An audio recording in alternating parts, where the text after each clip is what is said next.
Le lendemain, on est parti faire une excursion dans les Exuma Cays. Je te disais au début que les Exuma, c'était plus d'une centaine d'îles.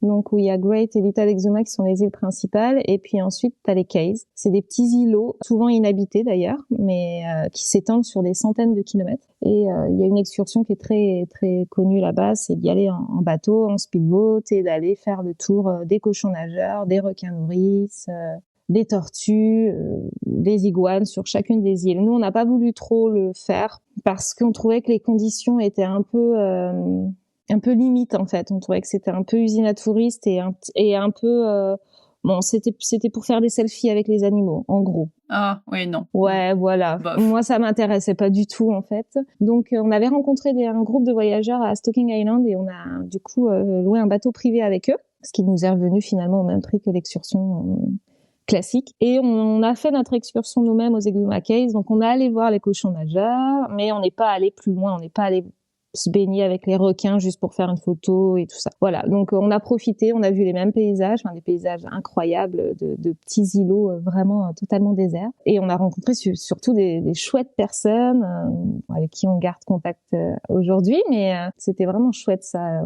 C'est une excursion à faire en tout cas, et malheureusement on n'a pas souvent l'occasion de le faire en dehors des tours classiques parce que ça coûte un bras de louer un bateau privé. Donc il faut être plusieurs et là c'est intéressant. Et comment ça s'est passé avec les cochons? Vous avez pu les approcher ou ils restent à distance? Comment ça se passe? Non, ils viennent en fait, mais en fait ils sont nourris puisqu'ils habitent sur une île où il y a rien.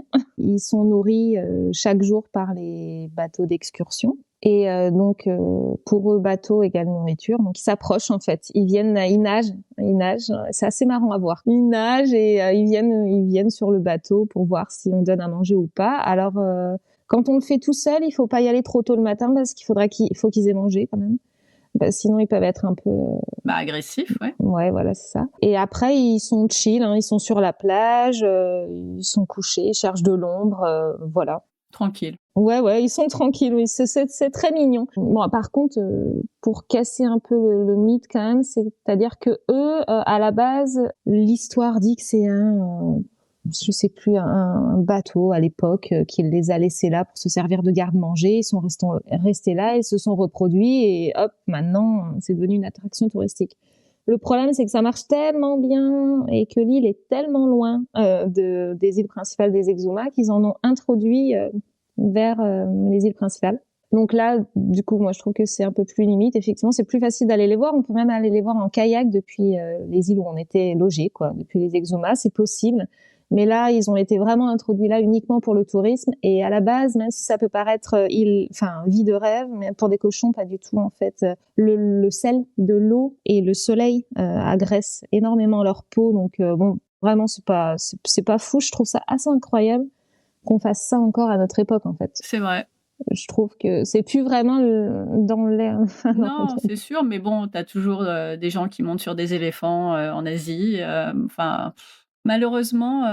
Je trouve que, ouais, on a évolué depuis 10 ans et que on sait maintenant, mais non, ouais. Tant qu'il y aura des gens pour payer pour ça, ils ont besoin de cet argent aussi, donc. C'est ça. Donc bon, voilà, c'est le petit bémol. Je suis un peu obligée d'en parler, je trouve, parce que c'est vrai qu'on voit ces photos de cochons partout. Quand on tape Bahamas sur Google, tu verras ça certainement en premier. Et c'est mignon. Et je pouvais pas dire aux filles qu'on n'allait pas y aller. Mais par contre, j'ai essayé de leur faire comprendre comment, pourquoi, et de faire un peu attention à comment on le fait, quoi. Après, bon, c'est pas parce qu'ils sont là depuis des années que leur vie est mieux que ceux qui viennent d'être installés, mais bon, j'avais pas envie d'aller voir les nouveaux, en tout cas. Bon, et bien après cette excursion cochon, on va où? On retourne, parce que j'ai oublié de te parler d'une journée qui était la plus belle, je pense. Une autre excursion bateau qu'on a fait. On est parti en excursion bateau, pas dans les Exuma Cays pour le coup, mais juste à côté des îles principales des Exuma. Ça s'appelle Seven Beaches. Donc le programme est assez clair. C'était d'aller voir les plus belles plages autour, qui sont sur justement des îlots en fait qui sont pas accessibles autrement qu'en bateau. Et donc bon, voilà, paysage de rêve, forcément quand tu navigues au milieu de ces petites îles, que tu découvres ces plages, mais on a surtout été dans un endroit qui était vraiment trop chouette à faire avec des enfants ou pas, mais avec les enfants c'était encore mieux. Ça s'appelle la Lazy River. C'est un endroit qui est pas du tout connu à Exuma et pourtant, pour nous, ça a été le plus bel endroit.